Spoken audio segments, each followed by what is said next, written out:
So the most important thing is the law is best interpreted through the life of the Prophet ﷺ. And there's absolutely no historical record of him ever hitting any one of his wives, right? So we see it's not actually happening.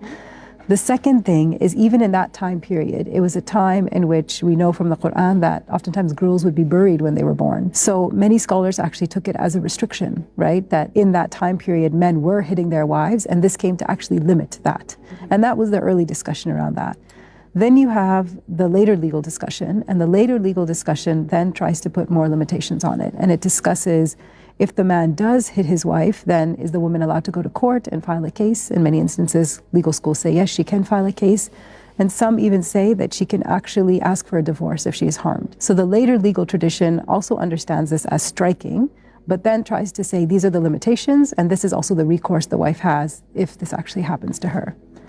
And then finally we get to the modern period. And the modern period is very interesting, is because that is when a lot of female exegetes enter into the conversation. So now women are interpreting the Quran, and they're interpreting that verse in a variety of different ways. So some women are interpreting that verse and saying, look, in that context it was allowed, it's no longer allowed. Some are using the principle of harm, that it creates harm, therefore we cannot do it.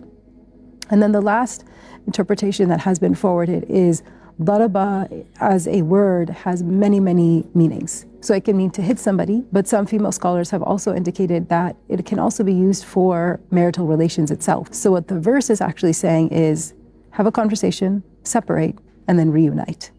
And this becomes another modern interpretation.